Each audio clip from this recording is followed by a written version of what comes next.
गांव का नाम था रामपुर टोला। ये गांव छोटा सा था, चारों ओर खेत, कच्ची सड़कें और बीच गांव में एक पुराना छोटा सा पीपल का पेड़। वो पीपल कोई बहुत बड़ा नहीं था, लेकिन उसकी छाया अजीब तरह से ठंडी लगती थी। गांव के बुजुर्ग कहते थे, इस पीपल के नीचे सीता जी का वास है, लेकिन रात में यहाँ भगवान के नाम पर कुछ और भी जागता है। पीपल की अजीब पहचान। दिन में लोग उस पीपल के नीचे दिया जलाते थे, अगरबत्ती लगाते थे। पीपल के तने में सीता जी की छोटी सी तस्वीर लगी थी।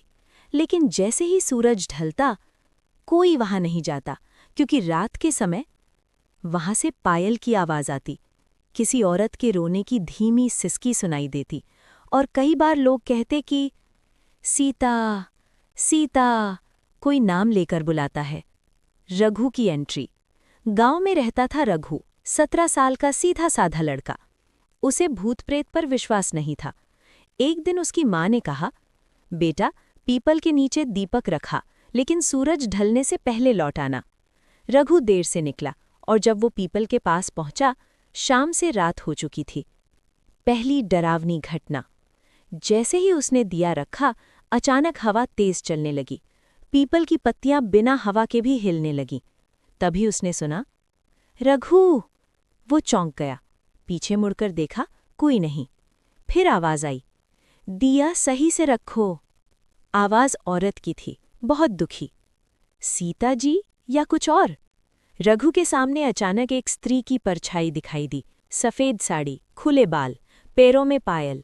रघु डर के मारे कांपने लगा। तुम कौन हो? वो बोली, लोग मुझे सीता जी समझते हैं, लेकिन मैं वो नहीं हूं। भूत की सच्चाई। उसने बताया, सालों पहले एक औरत को भगवान के नाम पर इसी पीपल के नीचे जिंदा जला दिया गया था।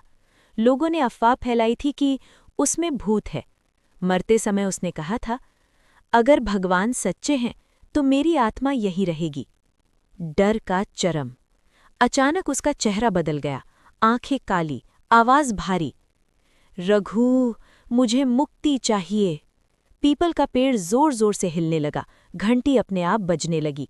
रघु जोर से चिल्लाया, हे राम, हे सीता माता।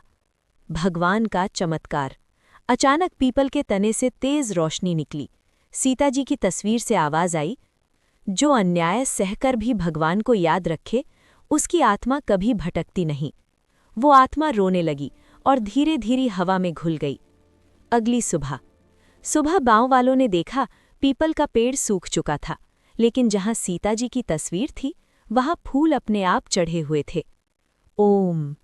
आज भी लोग कहते हैं, अगर कोई रात में वहां जाए और सच्चे मन से भगवान का नाम ले तो डर नहीं लगता, लेकिन झूठे दिल वालों को अब भी पायल की आवाज सुनाई देती है।